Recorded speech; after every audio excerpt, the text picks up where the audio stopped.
Hey everyone, welcome back to Everyday English. I am Chris. And I'm Lena. Are you ready to dive into today's topic? Absolutely, Chris. Let's get started. Studies show that 87% of students are using AI tools for studying already. But here's the shocking part. Most of them are doing it completely wrong. Well, that's a concerning statistic. How exactly are they misusing these tools? You know, it's fascinating. Many students treat AI like a shortcut instead of what it really is. A powerful learning assistant that can transform how we process and understand information. So it's kind of like having a tutor in your pocket, but only if you use it the right way? Exactly that. And here's what's really interesting. Research shows students who use AI tools properly actually retain information better because they're engaging with the material in multiple ways. Could you break down exactly how students should be using these tools effectively? Well, there are 5 main strategies that have been proven to work. The first is using AI to break down complex topics into simpler terms. Think of it like having a translator for academic jargon. That makes sense. I remember struggling with some incredibly dense academic papers in college. Right. And that leads to the second strategy, using AI to create study roadmaps. Instead of getting overwhelmed by a 50-page research paper, you can get an intelligent overview first. But how do you make sure students don't just stop at the overview? That's where the real skill comes in. You use the AI-generated summary as a framework for deeper reading. Studies show this actually improves comprehension by up to 40%. Oh, wow. That's a significant improvement. What's the third strategy?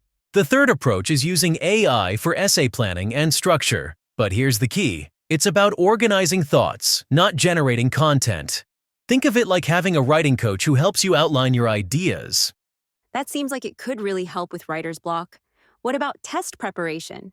That's actually the fourth strategy, using AI to create custom practice materials. Research shows that personalized quizzes can improve test scores by up to 23%. How exactly does that work in practice? Well, you feed your study material into ChatGPT and ask it to generate different types of questions, multiple choice, short answer, even scenario-based problems. The key is using these as practice, not shortcuts. And what's the fifth strategy? The fifth is using AI as a learning companion for active recall. You can have it challenge your understanding, pose counter-arguments, and help you identify gaps in your knowledge. That sounds powerful, but I imagine there are some serious pitfalls to avoid? Oh, absolutely. And here's a startling fact. 62% of professors report catching AI-generated assignments in the past year. The detection technology is getting incredibly sophisticated. So what's the right way to incorporate these tools? Think of it like this. AI should enhance your learning process, not replace it. Studies show students who use AI for understanding rather than shortcuts see a 35% improvement in their grades. Could you walk us through what an ideal AI-assisted study session looks like? Let's say you're studying World War II. You might start by having AI create a timeline of key events, then generate questions about each major battle or decision point. And then verify everything with your actual course materials? Exactly. And here's what's fascinating.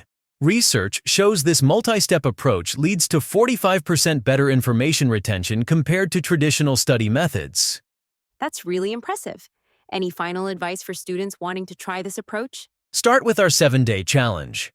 Use one AI study technique each day, but always cross-reference with your course materials. The data shows students who follow this method see improvements within just 1 week. This has been incredibly enlightening. It really changes how we should think about AI in education. And remember, it's not about replacing traditional studying, it's about enhancing it. When used correctly, AI tools can make learning more efficient, effective, and actually more enjoyable. Alright, that's a wrap for today's episode. If you found this helpful, don't forget to like this video and subscribe to the channel so you won't miss out on more tips to improve your English. And hey, if you want to take your learning to the next level, check out the books I've linked in the description. These are some of the best resources to boost your vocabulary, grammar, and confidence in English. Blast off!